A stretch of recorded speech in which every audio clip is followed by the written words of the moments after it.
Obedeça e viva, desobedeça ou morra. Tema da lição de hoje: Israel e aliança. O que será que aconteceu?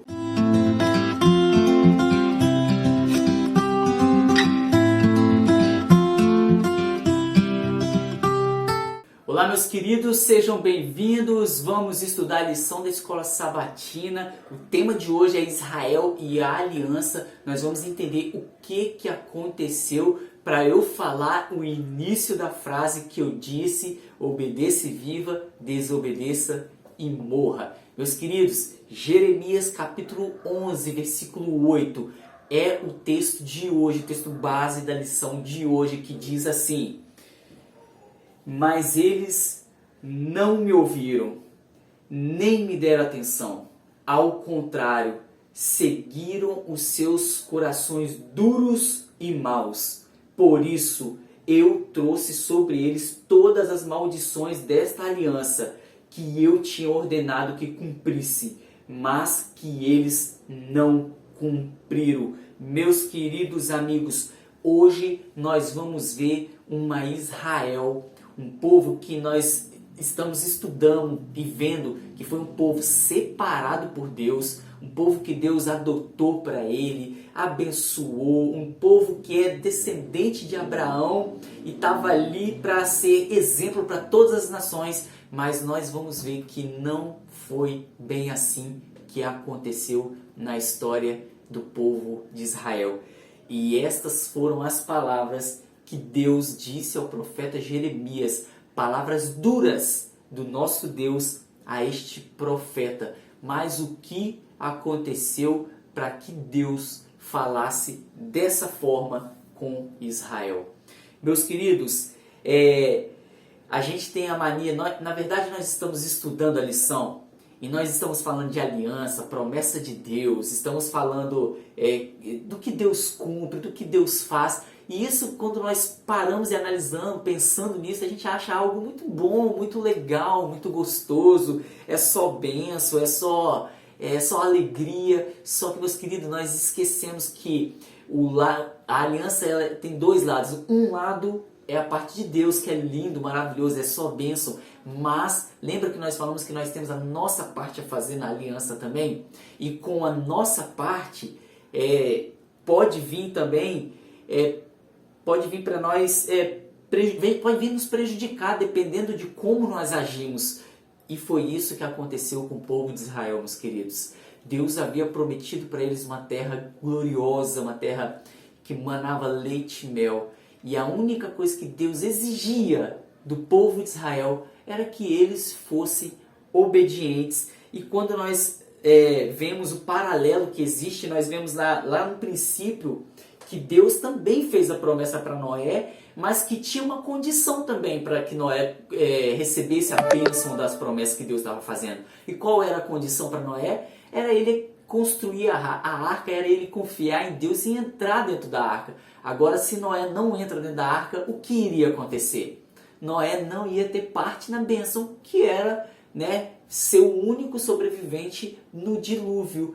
E quando nós analisamos Gênesis capítulo 6, versículo 5, nós encontramos algo em comum, que aconteceu com o povo de Israel e que acontecia na época de Noé, que os homens, a maldade crescia muito, os homens se corrompiam, e toda vez, antes de uma grande crise como esta de Israel que nós vamos ver hoje, toda vez que acontecia uma crise no meio do povo, algo estava errado com o povo, e Israel não estava obediente, não estava fazendo aquilo que Deus havia dito para eles fazer. Infelizmente, a história de Israel foi, em grande parte, um padrão repetido de apostasia, seguido por juízo divino, arrependimento e um pequeno período de obediência, apenas por um curto período entre o governo de Davi e logo após o governo de Salomão. Foi que as coisas ali no povo de Israel, na nação de Israel, que as coisas se acalmaram um pouco. Antes disso era apostasia, juízo, e era só as pessoas fazendo tudo que dava na cabeça. E somente por um curto período O povo se controlou, vamos dizer assim. E aí, meus queridos, Jeremias capítulo 3, versículo do 21, do 1 até o 20, ele conta uma história para nós que Deus compara. Olha só, nós já falamos isso algumas vezes, mas Deus, olha só o que Deus fala para Jeremias. Deus fala para Jeremias comparando Israel como uma mulher que trai o seu marido. E depois de ela trair o seu marido, se contaminar com vários homens, ela quer voltar para o seu marido. E olha o que Deus disse no último verso, na última palavra, lá no versículo 20. Olha só o que diz. Mas assim como a mulher que com traição se afasta do seu marido, assim você foi infiel para comigo, ó casa de Israel, diz o Senhor. Olha a comparação que Deus faz de um povo. E vamos lembrar mais uma vez aqui, um povo que foi separado por Deus, um povo que deveria ser exemplo para as outras nações. Deus compara este povo como uma mulher que foi infiel ao marido. Ó casa de Israel, diz o Senhor. Foi as palavras que Deus disse para Jeremias. Meus queridos, nós precisamos fazer a nossa parte na aliança.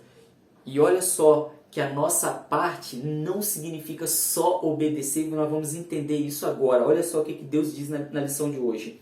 A aliança que Deus deseja conosco não é apenas um insensível acordo legal feito entre empresários que buscam o melhor negócio, mas um compromisso tão sério e sagrado quanto o casamento. E por essa razão o Senhor usou essas imagens, falando lá com Jeremias, que foi o texto que nós lemos. A apostasia de Israel não teve origem na desobediência. Olha, peraí. Nós falamos que nós precisamos ser obedientes, mas a apostasia de Israel, meus queridos, não foi originada na desobediência. Mas peraí, Rafael, você está falando agora que nós precisamos ser obedientes, que Deus queria que o povo fosse obediente. Mas, meus queridos, algo mais sério do que a desobediência acontecia, e olha o que continua dizendo a lição. A apostasia de Israel não teve origem na desobediência, mas na quebra do relacionamento com o Senhor, uma ruptura que resultou na desobediência, que trouxe o castigo sobre eles. Meus queridos, a separação, a falta de relacionamento entre o povo de Israel e Deus fez com que o povo de Israel desobedecesse a Deus. Esta foi a maior causa e a maior queda que eles tiveram ao desobedecer a Deus. Foram eles se afastarem de Deus e não ter mais um relacionamento com o nosso Deus. E meus queridos, quero finalizar o estudo da lição hoje dizendo essas palavras para vocês. O relacionamento com Deus é algo muito sério.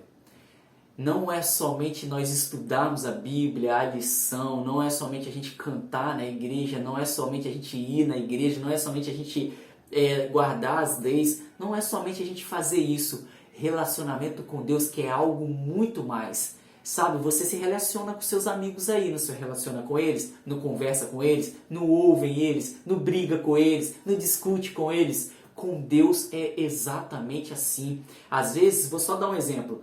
Às vezes, nós somos bem assim. Eu vou citar esse exemplo porque nós somos assim. Às vezes, nós temos um dia péssimo. E aí, nós chegamos em casa, o que nós fazemos na nossa oração? Ó Senhor, obrigado pelo ótimo dia que nós temos. Como que você teve um ótimo dia se o seu dia foi ruim? Isso não é relacionamento, você está mentindo para Deus, você tem que falar a verdade para Ele, se abrir para Ele, falar, meu Deus, hoje o dia foi péssimo. Não gostei disso, não gostei daquilo. Isso é relacionamento. Relacionamento não é só a gente buscar Deus, mas é deixar Ele achar nós também. Então nós precisamos abrir o nosso coração para Deus, para que Ele entre e nós possamos nos relacionar com Ele. Assim nós podemos ser obediente a Ele e assim nós podemos fazer a vontade dEle. Que nós não possamos ser como o povo de Israel que se afastou de Deus por um longo período. Por um longo período. E nós vimos e conhecemos através da Bíblia, das histórias da Bíblia que nós vemos, a consequência da desobediência e do afastamento de Deus que eles tiveram. e que eu e você, meus queridos, nós possamos estar cada dia mais próximo do nosso Deus, se relacionando com Ele como amigos de verdade mesmo. Quando estiver triste, fala que está triste. Quando estiver alegre, fala que está alegre, agradeça. Né? Abra o seu coração para Deus, seja verdadeiro com Ele, porque Ele é seu Deus, Ele te ama, Ele te entende, Ele te conhece. Não adianta a gente achar que a gente está engambelando Deus, porque a gente não consegue engambelar Deus. Abra somente seu coração para Ele, se relacione com Ele, deixe Ele entrar na sua vida, conversa com Ele, deixe Ele falar com você e assim, com certeza, você vai ter um relacionamento duradouro com Deus, tá bom? Feche os seus olhos e vamos falar com o nosso Deus. Senhor Deus, obrigado porque o Senhor é um Deus que quer se relacionar conosco, é um Deus que quer falar conosco, é um Deus que quer compartilhar a nossa vida conosco, cada detalhe da nossa vida. Nos ajude, Senhor Deus, a cada dia nós compartilharmos a nossa vida com o Senhor e nos relacionar com o Senhor, ter um relacionamento sério, um relacionamento melhor do que nós temos. Nos ajude, Senhor, a confiar em Ti, em nome de Jesus Cristo. Amém. Então é isso, meus queridos, a lição de hoje finalizou, mas continue estudando a lição, tem mais lição ainda essa semana, vamos aprender mais coisas, grandes coisas como esta de hoje, tá bom? Então compartilhe a lição com seus amigos, para que eles estudem também, deixa o joinha no vídeo, comenta e você que não é inscrito, se inscreve no nosso canal e vamos juntos aqui todos os dias aprender mais e mais sobre esse nosso Deus que nos ama tanto, tá bom? Nos encontramos aqui amanhã, até lá, tchau, tchau.